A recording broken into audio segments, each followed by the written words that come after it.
ሰላምና ማኪ ሁለቱ ፀጉር ቤት ሲገናኙ ሰላም ቁጭ ባለችበት ማኪ ድንገት ትመጣለች። ሰላም ቀና ስትል በመስታወት ነበር ከኋላዋ ማኪ እየተከተለቻት እንደሆነ ያየቻት። እናም ብትደነግጥም ቁጭ ብላ ተጠብቃታለች።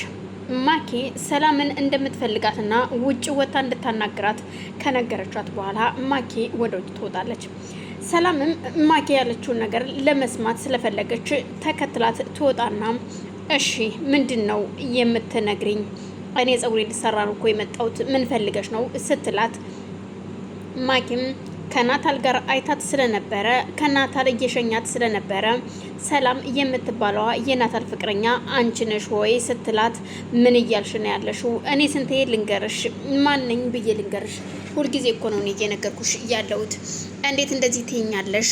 ማነሽ? ለምን ትጠይቂኛለሽ? እኔ አይደለሁም ብዬ ካንዴም እኮ ብዙ ጊዜ እንመልሽልሻለሁ። እናም ሰላም ማን እንደሆነች ፈልገሽ ድረሽባት።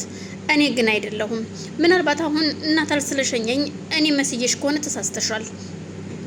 እኔና ናታል እኮ ወንድምና እህት ነን። በልጅነቴ አብረን ያደግ ነው። ስለዚህ ምን እያልሽኝ ነው? እባክሽን ልትተኝ ትችያለሽ ወይ? ምን እያሰብሽን ያለሽው ስትላት፣ እመኝኝ ሰላም እገልሻለሁኝ። አሁን እያደረግሽው እያለው ነገር ልክ አይደለም። እውነቴን ነው የምልሽ። እደርስበታለሁ ሁሉንም ነገር። ደግሞም እቤት እመጣለሁ። መምጣቴ ደግሞ አይቀርም። እመለሳለሁ እዛ ቤት። ግን እመኝኝ፣ አንቺ ከሆንሽ ሙሽራዋ የሰርጉ ቀን እዩልሽ እንባሽ በብርጭቆ ይቀዳል። እመኝኝ። አንቺ ካልሆንሽ ደግሞ ሌላዋ ሰላም ከሆነች ደግሞ የናታል እንባ በብርጭቆ ሲቀዳ ቁመሽ ታያለሽ። እመኝኝ ብዬሻለሁ ሰላም ስትላት፣ እዩልሽ ማኪ እባክሽን እኔን ተይኝ። ስለዚህ ዝም ብለሽ ያንቺ ያልሆነውን ሰው የኔ ካልሆነ ብለሽ ሙጥኝ ከምትይ ይልቅ የራስሽ የሆነ ነገር ለምን አትፈልጊም? ማኪ ምን ሆነሻል? ዝም ብለሽ ከማይወድሽ ሰው ላይ ሙጥኝ ብለሽ የምትቀመጩ ስትላት፣ እነግርሻለሁ ይሄ ጥያቄ ነው ስትል ገፍትራት ተፍታባት ማኪ ትታት ትሄዳለች። ሰላምም ግራ ተጋብታ እስኪ ይሁን በማለት ተመልሳ ፀጉሯን ከተሰራችና ከጨረሰች በኋላ ለናታል ደውላለት ፀጉሯን እንደጨረሰችና መገናኘት እንደሚችሉ ትነግረዋለች። ሁለቱም መንገድ ላይ ይገናኛሉ።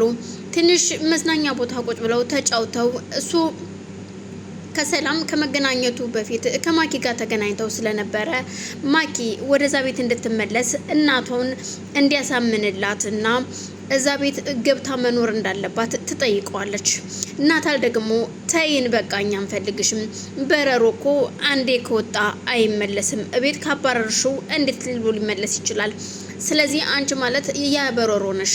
ከቤት ወጥተሻል። እቤት ደግሞ ከዚህ በኋላ የመመለስ እድሉ የለሽም። እናም በቃ ይበቃሻል፣ እንኑርበት ሲላት፣ እዩልህ እመነኝ ናታል፣ እኔ እዛ ቤት መግባት አለብኝ። እያለዚያ ግን ሰርግህ ሀዘን ነው የሚሆነው። የሰርግህን ቀን ሀዘን ነው ማደርግብህ ስትለው፣ እንዲያልሽ አታስፈራሪኝ በማለት አንገቷን ያንቃታል። እናም በዛን ሰዓት እባክህ ልቀቀኝ በማለት ተማጽና፣ ድንገት አስተናጋጆቹ ምንድነው ብሎ ሲመጡ፣ አይ በሰላም ነው እኛ ቤተሰብ ነን ባለመግባባት ነው እና ምንም ችግር የለውም በማለት አስተባብላ ሰዎችን ትመልሳለች። በዛን መሀል እዩልሽ እመኝኝ ሮዛ ገልሻለሁ፣ ከዚህ በኋላ እዩልሽ ረፊ ብዬሻለሁ ማኪ በማለት ማኪም እዩልህ እናታል ብዙ ባትፈነጭ መልካም ነው። ለማንኛውም አስብበትና ዛሬ ማታ እዛ ቤት እንድገባ አድርገኝ እሺ፣ መልሱን ካንተ ነው የምጠብቀው በማለት ትታው ተነስታ ትሄዳለች። እሱም በጣም ተናዶ ስለነበረ ሰላምን ማግኘት ስላለበት ወደ ሰላም ጋር ይሄዳል። ሰላም ጋር ቁጭ ብለው እየተጫወቱ ያለ በድንገት እሷ ያለችው እያንዳንዷ ነገር በሀሳቡ ሲመጣበት ሰላም እያዋራችው እሷ የምታወራውን ሳይሆን ማኪ ያለችውን ነገር ማስታወስ ይጀምራል።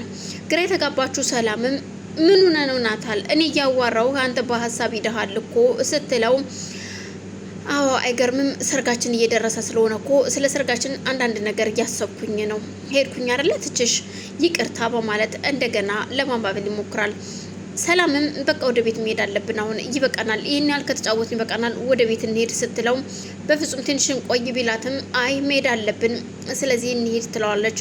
እሷ ተነስታ ስትሄድ ሮዛ እቤት ቁጭ ብላ እያለ ድንገት በሩ ይንኳኳል። በሩ የተንኳኳበት ማን ነው የመጣው በማለት ተነስታ በሩን ስትከፍት እያየች ማመን ያቅታታል። ማኪ ነበርሽ በር ያንኳኳችሁ። ማኪን በሩን አንኳኩታ ልትገባ ስትል ቆይ ማን ፈቅዶልሽ ነው የመጣሽው? ለምን ወጣሽ? ለምን እዚህ ቤት ትመለሻለሽ? ስትላት የወጣሁትኝ እኮ ለአንደኛዬ ለመጠየቅ ላልመለስ አይደለም። ስለዚህ የመምጣት መብት አለኝ። ዞር በይ ልግባ ስትላት ቆይ ተረጋጊ ስትላታለች ሮዛ። ማኪም በዞር በይ የመግባት መብት አለኝ። ምን ነው ናታል አልነገረሽም እንዴ ዛሬ ወደዚህ ቤት እንደምመለስ? በማለት ገፍትራት ትገባና ሳሎን ቁጭ ትላለች። እሺ ወይዘሮ ማኪ ምን ልታዘዝ? እንግዲህ ምን ላድርግልሽ? ቡና ትፈልጊያለሽ ወይ ስትላት እሺ ደስ እያለኝ ቡና ብታፈይልኝ ጥሩ ነው በማለት እኔ እብድ ነኝ እንዴ አንቺ ያፈላሽውን ቡና የምጠጣው? አንቺን አምኜ ቡና ልጠጣ የሆነ ነገር ጨምረሽ ብትሰጭኝስ? በማለት ተናዳ ሮዛም ወደ ኪችን በንዴት ትገባና እርግጠኛ ነኝ እንደምትጠራጠር አውቃለሁኝ፣ ግን ደግሞ ምግብ ብሰጣት ምግቡን ደግሞ እኔ ቀምሼ እሰጣታለሁ ከበላች። ስለዚህ የሆነ መከሮኒ በእንጀራ አርጌ መድኃኒት ነስንሼበት ልስጣትና ይሄ መድኃኒት ደግሞ ለጥንስ ስለሚያስወርድ ትክክለኛ እርጉዝ ከሆነች ያንን ነገር ማወቅ እችላለሁ በማለት ፓናዶኑን ፈጭታ ከላው ላይ ነስንሳ ማስላ ወስዳ ብትሰጣትም እሷ መብላት እንደማትፈልግ ትነግራታለች። ተጠራጥረሽኝ ከሆነ ይኸው ልቅመስልሽ በማለት ቁጭ ብላ ከአንድም ሁለቴ ስትጎርስ እሷ መብላት እንደማትፈልግ ትነግራታለች። በዛን መሀል ተናዳ ስለነበረ ሮዛም ምግቡን ወደ ኪችን ወስዳ አስቀምጣ ልክ ልትወጣ ስትል ስልኳ ይጮሃል። የቅዱስ ባለቤት የሆነችው ማያ የማያ እናት የሷን የሚያስፈልግ የሷን ቢሮ የሚጠቁም ሰው ሲደውልላት ከቢሮ እንደወጣችና ወደ ቤቷ እየሄደች